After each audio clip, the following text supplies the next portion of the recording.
ಸರಿ, ಇಲ್ಲೊಂದು ಉತ್ತಮ ಆಕರ್ಷಕ ಕನ್ನಡ ಕಥೆ ನಿಮ್ಮ SR ಚಾನೆಲ್ನಲ್ಲಿ. ಒಂದು ದೀಪದ ಬೆಳಕು. ಹಳ್ಳಿ ಅಂಚಿನಲ್ಲಿದ್ದ ಹಳೆಯ ಮನೆಗೆ ಯಾರೂ ಹತ್ತಿರ ಹೋಗುತ್ತಿರಲಿಲ್ಲ. ಅಲ್ಲೇನೋ ಇದೆ ಎಂದು ಜನರು ಗುಸುಗುಸು ಮಾಡುತ್ತಿದ್ದರು. ಆದರೆ 10ನೇ ತರಗತಿಯ ಹುಡುಗ ಆದಿತ್ಯ ಮಾತ್ರ ಭಯಪಡುವವನೂ ಅಲ್ಲ. ಒಂದು ಮಳೆಯ ರಾತ್ರಿ ಕರೆಂಟ್ ಹೋಗಿತ್ತು. ಊರೆಲ್ಲ ಕತ್ತಲೆ.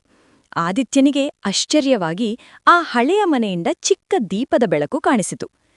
ಯಾರಿರಬಹುದು ಅಲ್ಲಿ? ಕುತೂಹಲ ಗೆದ್ದಿತು. ಅವನು ಮಳೆಗಾಳಿಯ ನಡುವೆಯೇ ಆ ಮನೆಯತ್ತ ನಡೆದು ಹೋದ. ಬಾಗಿಲು ಸ್ವಲ್ಪ ತೆರೆದಿತ್ತು. ಒಳಗೆ ಹೋದಾಗ ಒಬ್ಬ ವೃದ್ಧ ಅಜ್ಜ ಕೈ ನಡುಗುತ್ತಾ ದೀಪ ಹಿಡಿದು ಕುಳಿತಿದ್ದರು. ಭಯ ಬೇಡ ಮಗನೇ, ಅಜ್ಜ ನಗುತ್ತಾ ಹೇಳಿದರು. ಎಲ್ಲರೂ ನನ್ನನ್ನು ಮರೆತರು, ಆದರೆ ಈ ದೀಪ ಮಾತ್ರ ನನ್ನ ಜೊತೆ ಉಳಿದಿದೆ. ಅಜ್ಜ ಹೇಳಿದ ಕಥೆ ಅದ್ಭುತವಾಗಿತ್ತು. ಒಮ್ಮೆ ಅವರು ಊರಿನ ಗುರುಗಳು. ಬಡ ಮಕ್ಕಳಿಗೆ ಉಚಿತವಾಗಿ ಪಾಠ ಹೇಳುತ್ತಿದ್ದರು. ಆದರೆ ಕಾಲ ಬದಲಾಯಿತು, ಜನ ಬದಲಾಗಿದ್ದರು. ಆದಿತ್ಯನ ಕಣ್ಣುಗಳಲ್ಲಿ ನೀರು ತುಂಬಿತು. ಮುಂದಿನ ದಿನದಿಂದ ಆದಿತ್ಯ ಅಜ್ಜನ ಜೊತೆ ಕೂತು ಓದಿಕೊಡಲಾರಂಭಿಸಿದ. ನಿಧಾನವಾಗಿ ಇನ್ನೂ ಮಕ್ಕಳು ಸೇರಿದರು. ಹಳೆಯ ಮನೆ ಪಾಠಶಾಲೆಯಾಯಿತು.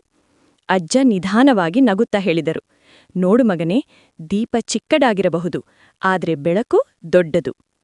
ಒಬ್ಬನ ಕುತೂಹಲ ಒಂದು ಊರಿನ ಭವಿಷ್ಯ ಬದಲಾಯಿಸಿತು.